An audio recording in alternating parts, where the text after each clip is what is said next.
Chaque jour dans l'agglomération aujourd'hui, il y a le même nombre de voyages en vélo que le nombre de voyages en bus, Proximo ou Flexo. D'ici 2020, l'ambition c'est qu'il y ait le même nombre de voyages en vélo que ce qu'il y a de voyages en tramway. C'est une ambition importante. Bolzano en Italie a réussi à tripler la part modale du vélo en 5 ans. Nous voulons le faire aujourd'hui dans l'agglomération et pour ce faire, ça veut dire un effort de la part de la collectivité pour que chacun puisse trouver sa place, son usage du vélo. Il n'y a plus dans l'agglomération de personnes qui soient soit automobilistes, soit piétons, soit cyclistes. Chaque personne, chaque homme, chaque femme, chaque enfant a besoin de se déplacer et a le droit de pouvoir choisir le mode de déplacement qui est non seulement le plus adapté à son déplacement, mais aussi le moins coûteux.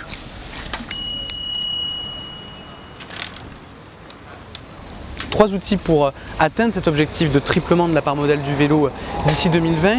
Un objectif qui est de déployer des autoroutes à vélo dans l'agglomération. Il y a un travail important qui a été fait sur le réseau secondaire, sur les pistes cyclables que nous connaissons dans l'agglomération.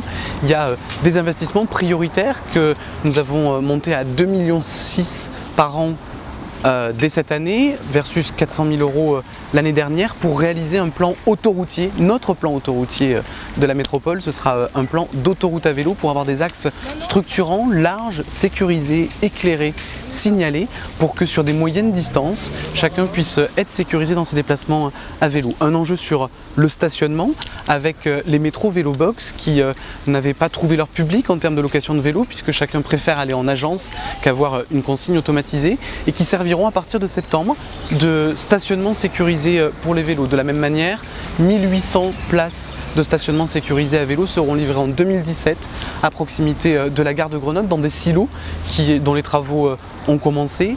Nous avons aussi commencé d'expérimenter le stationnement des vélos dans les parkings en ouvrage qui jusqu'à présent étaient réservés aux voitures et dont nous voyons à travers l'expérimentation à Doyen-Gosse qu'elles peuvent être aussi adaptées au vélo. Et un dernier enjeu, le service public du vélo, le premier service public de France, les petits vélos jaunes, avec une belle nouveauté aujourd'hui, les bébés métro vélo qui viennent compléter la famille des vélos jaunes pour que dès 8 ans on puisse louer et profiter d'un vélo et que ce ne soit plus le privilège des adultes.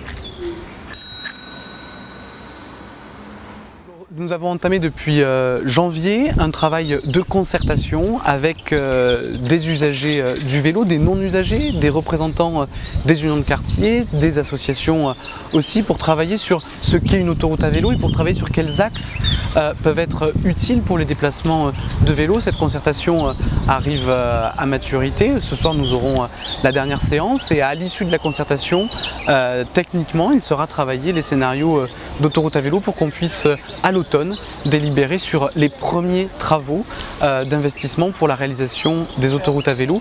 D'ici là, nous travaillons prioritairement sur les discontinuités. C'est le cas de l'avenue Marie-Renoir où les premiers investissements de vélo ont été redéployés. Ça sera le cas aussi à l'automne sur le quai de France pour pouvoir travailler les 600 mètres cyclables qui manquaient pour que cet axe structurant de Saint-Égrève à Mélan puisse être une vraie continuité cyclable sécurisée.